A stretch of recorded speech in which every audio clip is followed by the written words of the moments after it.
Okay, let's unpack this. Have you ever found yourself wondering if, forgetting a name or losing your train of thought, maybe misplacing your keys again? Mm. Is it just a senior moment? Right. That kind of normal forgetfulness we all expect a bit as we get older. Exactly. Or is it something more significant, maybe a quiet little whisper of a deeper change happening? Hmm. It's a question that definitely sparks some worry, doesn't it? A lot of people have that internal dialogue, especially if they're looking after older family members. For sure. And that's exactly what we're diving into today. We're drawing directly from Chapter 2 of Spotting Alzheimer's Early, A Caregiver's Guide to Taking Control. The one by Jessica Lee and Johnny Fee. A really valuable resource. Absolutely. And Yeah. our focus is specifically on that chapter, understanding early-stage Alzheimer's and dementia. Crucial stuff. Our mission today really is to equip you with clear, practical insights, stuff pulled straight from the book. We want to help you, thoughtfully observe patterns, figure out the difference between just normal aging glitches and maybe potential early signs of Alzheimer's or other dementias. And importantly, how to prepare for those conversations with doctors. Yes, without feeling totally overwhelmed or like you have to be the one making the diagnosis. Because you don't. Absolutely not. That's the doctor's job. Your role is observation. Think of this as your roadmap, really, for informed observation. So we're going to look at 5 key things in this chapter. Okay. First, the core foundation it sets up. Then the hook, what really grabs you. Third, the promise the chapter makes to you, the caregiver. What you can expect from it. Right. Fourth, the single most important takeaway, if you remember just one thing. And finally, our initial critique, did it deliver? How effective was it? Sounds like a solid plan. Let's dig in. Okay, so right off the bat, this chapter lays down something vital, the absolute core concept, which is the crucial difference between that everyday, sometimes funny forgetfulness that just comes with age. We all have those moments. Totally. And the more subtle, maybe quieter, early signs of Alzheimer's or other dementias. Yeah, that distinction is everything. The authors are super clear on that. They really are. And they emphasize your role. It's to observe thoughtfully, not to diagnose. That's such an important boundary to set. You're not supposed to be the medical expert. No, but you can be an astute observer, a keen witness to changes in patterns. That's where the power lies for a caregiver. And what's fascinating is how the chapter frames these conditions. It talks about them not as like sudden events. Right, not like flipping a switch. Exactly. But as progressive changes in the brain that affect memory, thinking, and behavior. It's that gradual nature. That makes it so tricky to spot early on, I guess. Precisely. Initially, these changes are often mild. They can easily be mistaken for just, the natural slowdown that comes with age. That blurry line again. It is. And the book really tries to bring that line into focus. The foundational idea, the absolute key differentiator they stress is this. Key differences lie in how these issues disrupt daily life. That's the core. Normal aging might mean occasional forgetfulness, but it doesn't really interfere much. Like forgetting where you parked, but then you find the car. Annoying, but okay. Right. Whereas early Alzheimer's symptoms, they tend to worsen over time, and they impact independence. That's the fundamental signal. Can you give an example of that disruption? Sure. Think about the keys again. Occasionally forgetting where you put them, finding them later. That's one thing. Happens to me all the time. But consistently putting them in, say, the fridge or the sugar bowl, and then being completely unable to retrace your steps to find them. Oh, wow.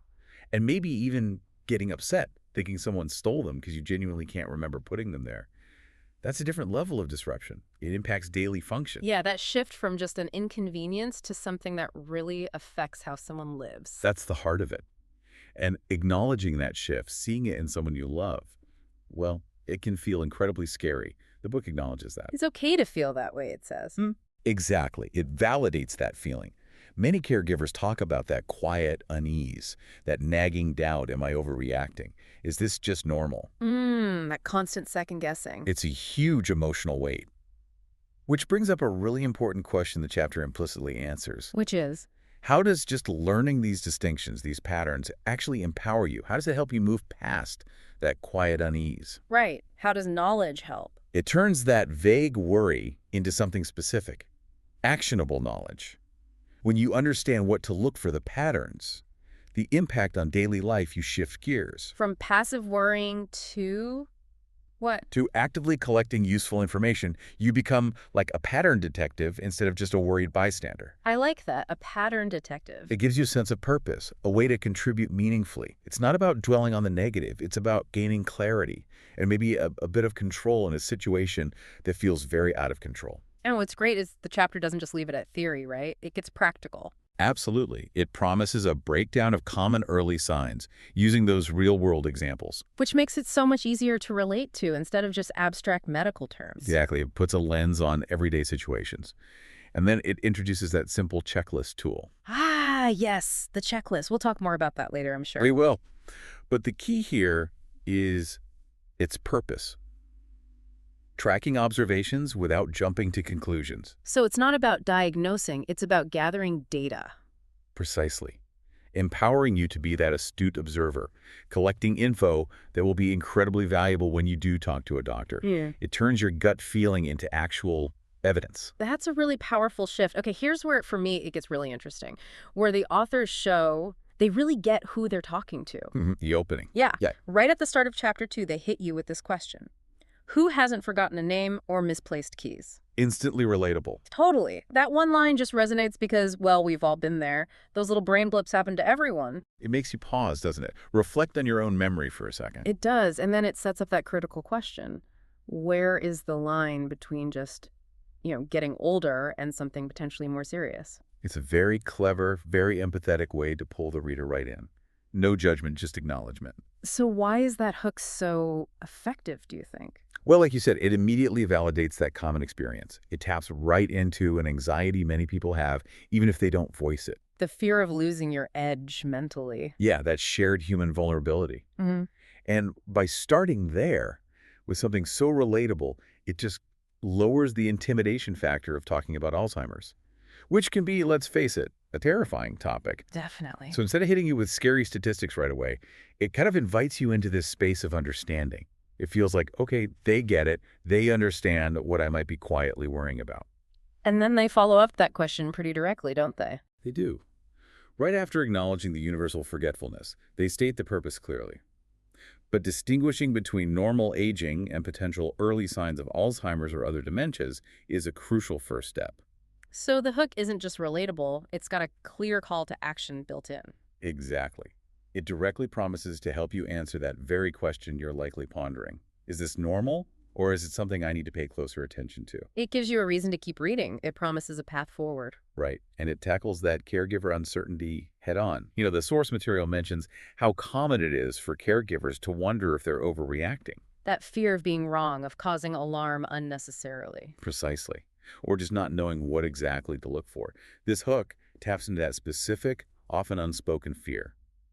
By starting with a shared experience of minor forgetfulness, it creates this safe space. Like, it's okay to have these concerns. Let's explore them together. Exactly. It allows caregivers to start exploring their deeper worries without feeling foolish or anxious or alone. It's an invitation to move from that vague apprehension towards informed, purposeful observation. Which is a huge step towards empowerment. A critical step. And that empathetic opening really does set the tone for the whole chapter, doesn't it? It signals guidance, support, clarity, not just fear and judgment. Absolutely. It says, we see you, we understand your concerns, and we're here to help you navigate this step by step. It's a really supportive and compelling way to begin tackling a heavy subject. So, building on that empathetic start, what does Chapter 2 actually promise the reader, the caregiver? It's not just about asking questions, right? It makes some clear commitment. Oh, definitely. It's very intentional about what it aims to deliver. The source material lays out several key promises. Okay, like what? First, it explicitly promises to equip you with clear, practical insights drawn from reputable sources. The goal is to help you track patterns and, crucially, prepare for those professional consultations. So informed action, not just panic, based on solid info. Exactly. It's about empowering you with data, not just relying on gut feelings, which, while important, need backing up. This can be incredibly validating for caregivers who might feel dismissed sometimes. I can see that. What else? Secondly, it promises to break down common early signs using real-world examples. We touched on this, but it's key. Making the information digestible and relatable. Translating medical concepts into everyday scenarios. Right, so you can actually recognize these things in daily life. That reduces the overwhelm hugely. Makes sense. And the checklist tool. That's the third big promise, introducing that simple checklist tool to track these observations without jumping to conclusions. It's the hands-on guide. The practical application of the insights. Yes, a concrete method to organize your observations systematically over time. It takes the pressure off you needing to do the diagnostician. It basically turns your worry into usable data points. That sounds incredibly helpful. Is there more? Yes, one more crucial piece. It promises guidance on using the tool effectively, including tips on using the checklist effectively and preparing for family discussions. Ah, the family dynamic. That's often tricky. Very. So the chapter acknowledges that caregiving isn't usually done in isolation. It requires collaboration, talking to siblings, other relatives. It provides tools to help foster consensus, not conflict. That's really thoughtful, addressing the practical and the social aspects. Exactly. And if you zoom out, look at the bigger picture of the whole book, this chapter is doing something profound. It's not just listing symptoms. What is it doing? It's fundamentally shifting the caregiver's mindset from that place of passive, anxious worry. To proactive, informed empowerment. Precisely. It's laying the absolute essential groundwork for everything that comes next in the book. This clarity, these tools, they're the bedrock. So it sets up questions for later chapters. Definitely. You start wondering, okay, I've observed these patterns using the checklist. Now what?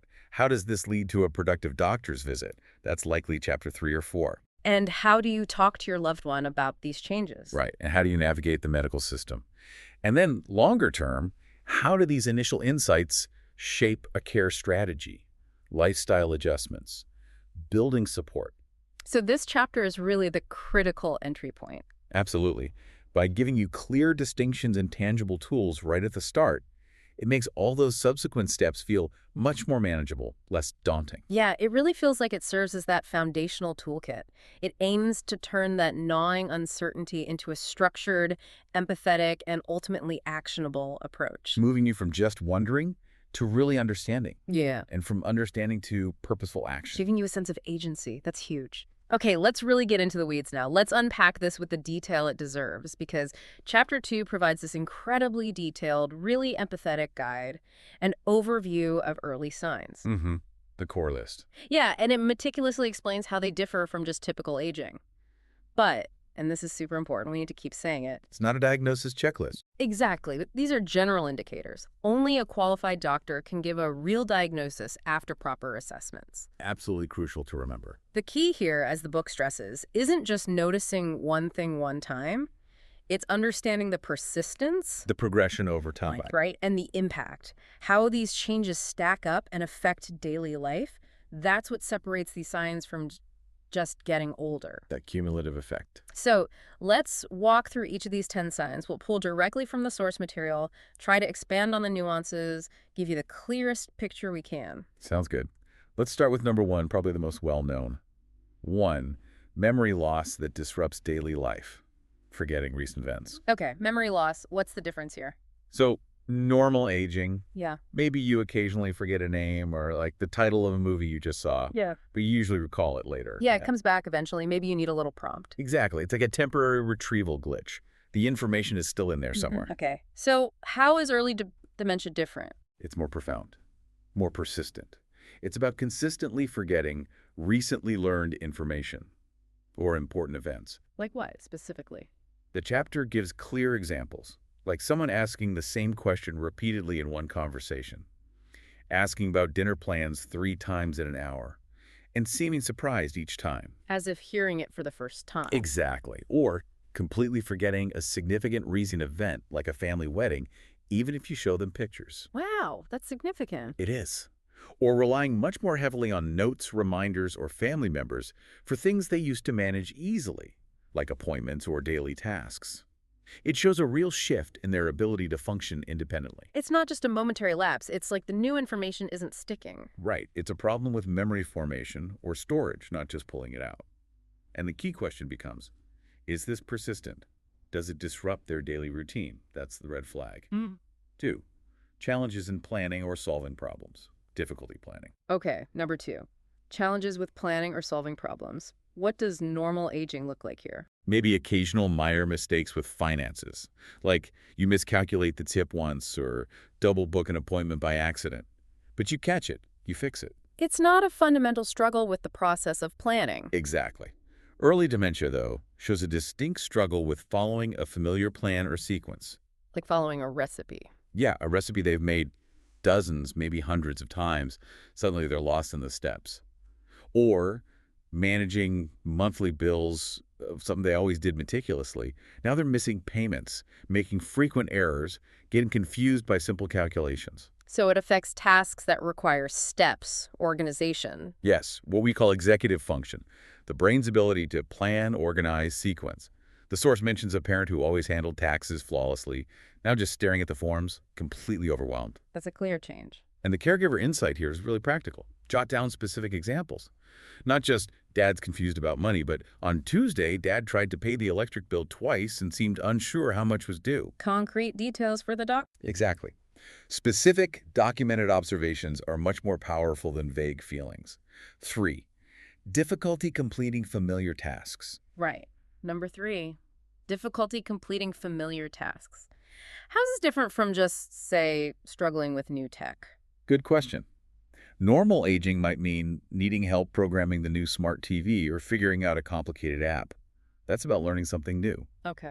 Early dementia affects tasks they've done countless times. Things that are deeply ingrained habits. Examples. Trouble driving a familiar route. Yeah. Getting lost. Going to the grocery store they've used for 20 years. Struggling to organize a shopping list for that store. Or even playing a favorite card game. Suddenly they can't remember the rules they've known forever. Wow. Things that should be automatic. Exactly. The source describes someone struggling to make a simple meal they've cooked hundreds of times, forgetting steps, leaving the stove on. It hits at the core of their daily independence. That must be so frustrating for them and scary for the caregiver. Absolutely, and the book acknowledges that. It says feeling frustrated or helpless as a caregiver is normal. But recognizing it early allows time to adapt. It validates your feelings but encourages action. Yes, patience and understanding that these struggles aren't intentional. 4. Confusion with time or place. Okay, number 4, confusion with time or place. We all forget what day it is sometimes, right? Sure. Yeah. Momentarily forgetting the day of the week, but then figuring it out by checking a calendar or your phone. That's normal. It's brief, you self-correct. So what's the dementia-related confusion look like? It's much more profound, losing track of dates, entire seasons, the basic passage of time. Someone might genuinely think it's morning when it's late evening. Or even think it's a different year. Yes, and critically, getting disoriented about place. Forgetting where they are, even in a familiar neighborhood. Not knowing how they got there or how to get home. That sounds dangerous. It can be. It's not just a quick lapse, it's a significant, persistent disorientation. It really impacts their safety and ability to navigate their world. So what's the caregiver advice here? Use it as a cue. Observe more closely. Consider practical safety measures. Maybe large calendars, prominent clocks, maybe even GPS trackers if disorientation becomes a pattern. Practical responses, not panic. Exactly. Thoughtful steps to prioritize their well-being based on observed patterns. 5. Trouble understanding visual images and spatial relationships. Visual and spatial difficulties. Number 5 is about vision and spatial issues. Isn't that often just needing glasses? Sometimes, yes. Normal aging often brings vision issues like cataracts or macular degeneration. These are usually problems with the eyes themselves, often correctable. So how is this different in early dementia? It's often not about the eyes, it's about the brain's processing of what the eyes see. Ah, interpretation. Right. So, difficulty judging distances, maybe bumping into furniture, misjudging steps on stairs, having trouble parking the car, hitting curbs. Things that could affect safety, especially driving. Definitely. Also, difficulty reading sometimes, or determining colors and contrasts. Maybe even trouble recognizing familiar faces in photos, even if their eyesight test is okay. So it affects balance, coordination, too. It can. And these problems persist, they don't get fixed with new glasses. It points to issues in the visual processing centers of the brain. So the advice is... Get an eye check first, absolutely, that's sensible. But if the eye exam is normal, or the problems continue despite new glasses, you need to connect that observation to the bigger picture. It becomes another piece of the puzzle for the doctor. Exactly, part of the overall pattern you're tracking. 6. New problems with words and speaking or writing. Struggles with words and speaking. Okay, number 6. New problems with words. That tip of the tongue feeling. We all get that occasionally, right? Searching for a word, but you find it eventually or find a good substitute, It's a minor glitch in the flow. So what's the more concerning sign? It's more persistent, more disruptive, consistently finding it hard to follow or join a conversation, maybe stopping mid-sentence, unable to continue. Or repeating themselves? Yes, repeating phrases or whole stories, and having real trouble finding the right vocabulary. They might talk around a word they can't find. Circumlocution, is that the term? Yes. Or calling things by the wrong name. The classic example in the source is calling a watch a hand clock. Or maybe the clicker for the remote. Right. Things like that. It significantly disrupts communication and can be really frustrating for everyone involved. So the caregiver should note. The context. Does it happen mostly when they're tired or stressed? Or is it happening routinely without an obvious trigger? That context helps distinguish a blip from a cognitive decline pattern. 7. Misplacing things and losing the ability to retrace steps. Pretty much. Normal aging is misplacing keys occasionally, but usually being able to think back, okay, I came in, I put my bag down, I went to the kitchen, and find them. You can usually reconstruct your actions. Right. Early dementia involves putting items in increasingly unusual, illogical places. The wallet in the freezer, glasses in a shoe. And the key difference is? They are unable to retrace their steps or logic to find them. They genuinely cannot remember putting it there. Which can lead to? Sadly, sometimes accusations of theft. Because they're confused and distressed, they can't find the item, and they might project blame onto others. That must be incredibly difficult. Very. The caregiver insight here is about practical help while observing. Consider gentle aids, maybe labeled spots for essential items, a specific hook for keys, a charging spot for the phone. Reduce the immediate stress while you keep tracking the pattern. Exactly. Compassionate support alongside objective observation for the doctor. 8. Decreased or poor judgment. Poor judgment. Impaired judgment and reasoning. Okay, number 8. Decreased or poor judgment. Everyone makes a bad decision sometimes, right? Sure. Normal aging might involve a rare bad call, skipping car maintenance once, maybe an impulse buy you regret, but generally, judgment stays sound. So impaired judgment in dementia looks like? Ongoing, significant lapses, often with serious consequences. Mishandling money is a big one, giving large amounts to telemarketers or falling for scams. Things they wouldn't have done before. Right. Neglecting personal hygiene, grooming, making uncharacteristic choices, like wearing totally inappropriate clothes for the weather, a heavy coat in summer. Persistent lapses that risk their safety or finances. Yes.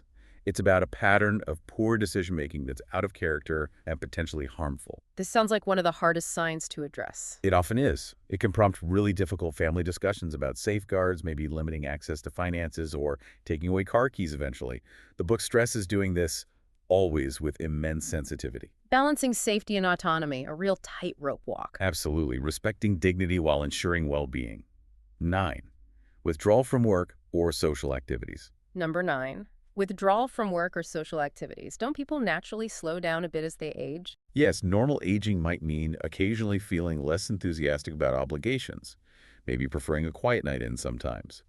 But you still engage, maybe with a little nudge. It's more about preference. Okay, so the withdrawal linked to dementia is different how? It's a more consistent, significant disengagement.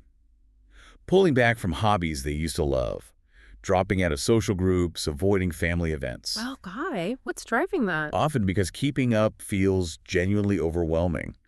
The effort to follow conversations, remember names or details, track what's going on, it becomes too cognitively taxing. So they withdraw to avoid the struggle?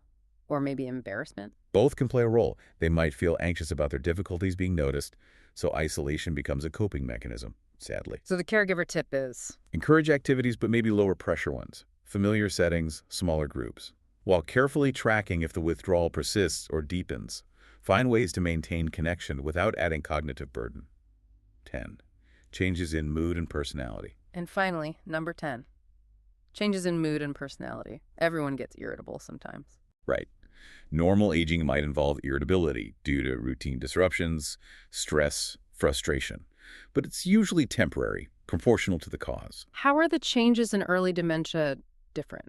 They can be more profound, more uncharacteristic shifts, becoming more confused, suspicious, depressed, fearful, or easily upset, especially when they're outside their comfort zone or facing something unfamiliar. Mood swings. Maybe more anger. Yes, mood swings, heightened irritability, even uncharacteristic aggression can appear. These are often linked to the underlying brain changes, not just reactions to events. They might seem less empathetic, more impulsive. That must be very hard to witness. Incredibly hard. The insight here is crucial. Validate the feelings, yours and theirs. And remember, professional support is vital. Why specifically? Because these changes could be dementia, but they could also be linked to depression, anxiety, medication side effects, other health issues. Only a professional can really evaluate and unpack the root cause. It needs a nuanced approach. Wow. Okay. So looking at all 10 of those signs together, what's the big picture again? It really comes back to those keywords: persistence, progression, and impact. Not just one sign, one time. Exactly. It's the developing pattern. Mm. Do these things keep happening? Are they getting gradually worse?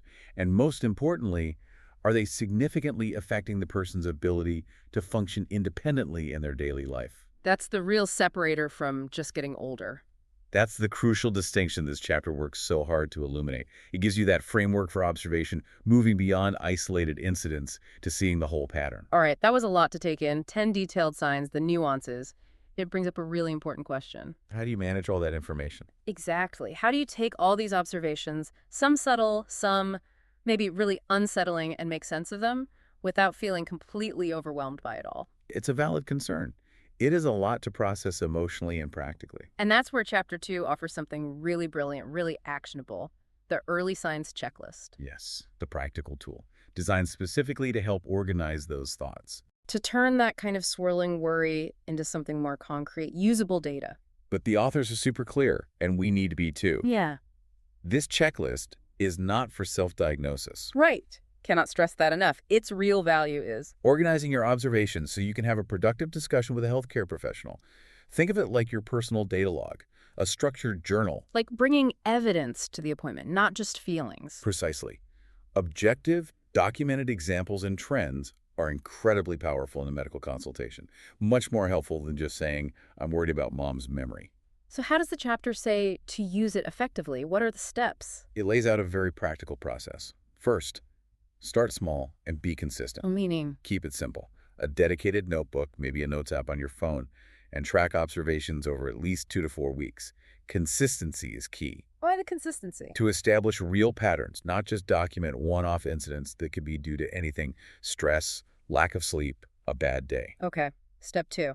Include specifics and context. Don't just write memory loss.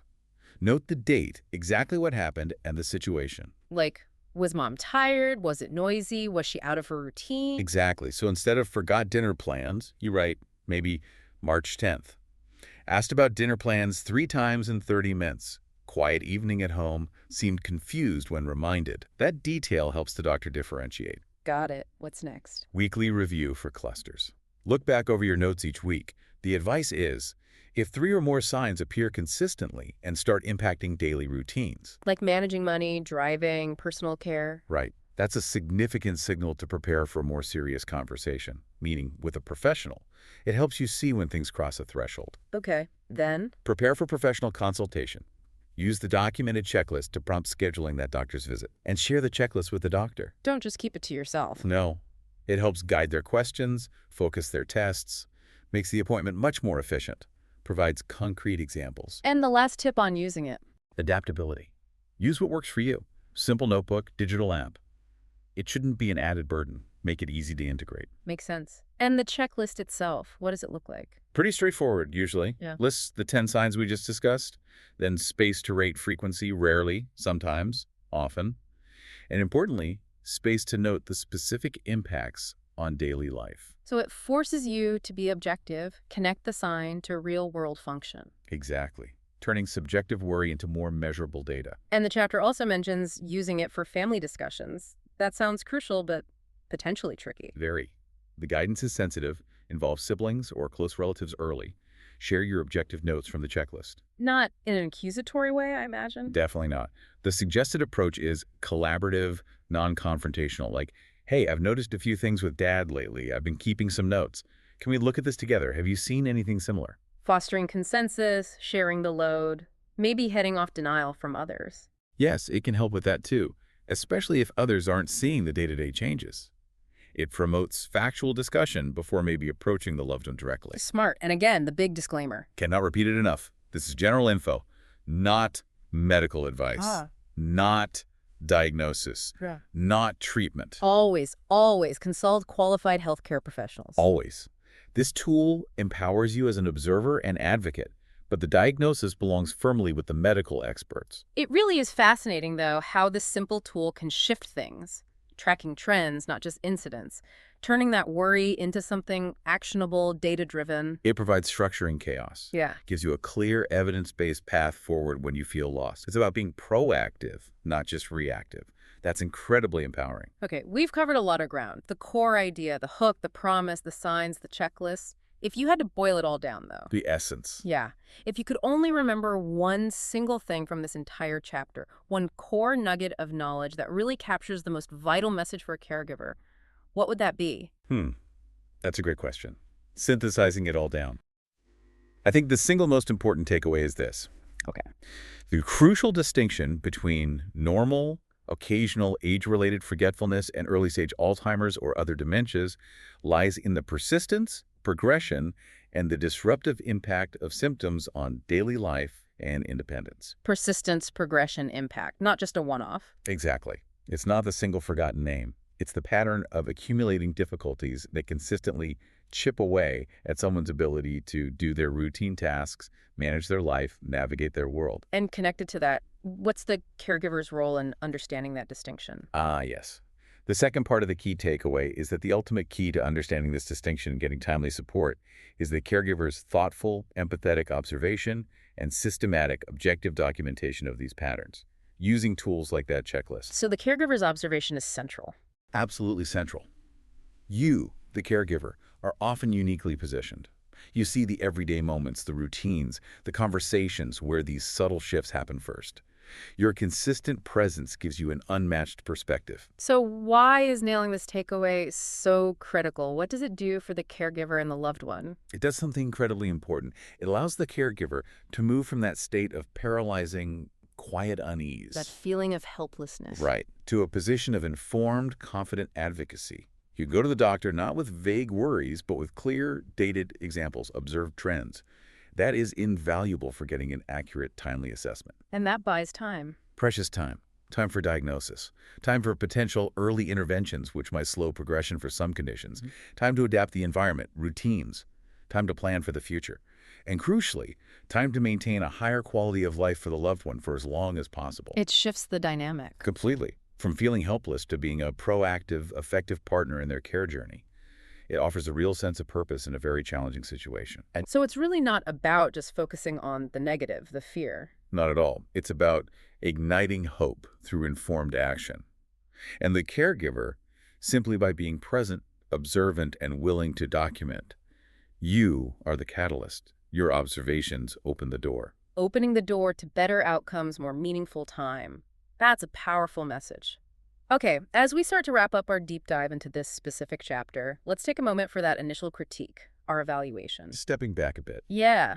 How well did the authors actually achieve what they set out to do in Chapter 2? What really stands out? And maybe, are there any small areas where it could have potentially offered even a little more? Right. Well, from my perspective, looking at its primary goal, I'd say it's remarkably successful. You think it hits the mark? Absolutely. It takes this incredibly complex, emotionally loaded topic and breaks it down into insights that are digestible, understandable, and actionable. That's a huge achievement. Oh, so. It clearly defines those 10 early signs. It does a beautiful job contrasting them with normal aging, using those relatable examples we talked about. They really stick with you. They do. And crucially, it provides that practical framework, the early signs checklist. It gives the caregiver something concrete to do. So it prepares you for next steps without just inducing panic. Exactly. It strikes that very delicate balance incredibly well, informing and empowering without overwhelming or terrifying. That's not easy with this subject. And the writing style itself, did you find it compelling? Highly compelling, yes. Yeah. And profoundly empathetic. The language is consistently supportive, non-judgmental. You hear phrases like, it's okay to feel that way, acknowledging the caregiver's emotional reality. That validation is important. Vital. It makes the caregiver feel seen, understood, not alone. It talks directly to the caregiver, making it feel personal, relevant. Not like reading a dry textbook. Not at all. Yeah. And it manages expectations really well. It explicitly says this isn't an exhaustive medical list, it's a guide. That prevents you from feeling like you have to become an instant expert or make the diagnosis yourself. Right. The use of those real-world examples throughout, super effective. Makes abstract concepts concrete, easy to remember, gives you mental pictures. Yeah, the keys in the freezer example really lands. It does, and the overall tone just perfectly balances the seriousness of dementia with genuine encouragement for proactive steps. So, mostly high marks. Any constructive thoughts? Anything you felt was maybe missing, even slightly? It's a minor point, perhaps, especially for a guide aimed at broad accessibility. But in a deep dive like ours, maybe for one or two of the key signs, a tiny bit more why could have been interesting. What do you mean by why? Like for memory loss of recent events, maybe just a sentence saying something like, this often happens because early Alzheimer's can affect the hippocampus first, a brain area crucial for forming new memories. Ah, a tiny peek under the hood at the brain science. Exactly. Not getting overly technical, but just a brief, accessible link between the symptom and the underlying biology. It could potentially deepen the caregiver's understanding, make the why it matters feel even more profound. But again, that's a small point. The chapter as it stands is excellent for its intended purpose. Okay, so overall assessment. Overall, it truly stands out for its clarity, its deep empathy, and its undeniable practical utility. It absolutely excels at empowering caregivers. Trust your observations. Here's how to document them. Here's how to take the first steps toward professional help. It shifts the emotional burden. Masterfully. From that paralyzing worry to a sense of controlled, informed purpose. That's a significant, truly commendable achievement for any guide on such a difficult journey. Yeah, it really does feel less like reading a manual and more like having a conversation with a trusted, knowledgeable guide. Someone preparing you, kindly, for what might be next. Exactly. Not just facts, but support and direction. A vital starting point. Hashtag tag outro. So as we wrap up this deep dive into Chapter 2, Understanding Early Stage Alzheimer's and Dementia, the core message to hold on to is really empowering. Your thoughtful, consistent observation, it's an incredibly powerful tool. Absolutely. Don't underestimate it. We've walked through those crucial differences between normal aging and the early signs. We've armed you with the idea of that practical early signs checklist, and we've really highlighted the critical role you play as a proactive, informed advocate for your loved one. You're not just a bystander. You're a key player. You are definitely not navigating this alone. And just by being present, being observant, being willing to take these first steps, you're already building this invaluable foundation. Strength and clarity for both you and your loved one. Preparation, not prediction. That's the goal. Exactly. And if you're feeling ready right now to put some of this knowledge into action, we really encourage you, download that free early signs checklist. The book mentions where to find it in the free tools from the author section. It's a tangible step you can take today. It really is. Yeah. A simple but honestly profound way to turn what we've talked about into a structured, objective approach for your observations. And ultimately, for advocating for better, more timely care. Making your observations count. So here's a final thought to mull over as you go about your day. Consider this. What's one subtle shift you might have noticed recently in someone you care about? Maybe a repeated question, a moment of confusion, something you might have brushed off as just aging.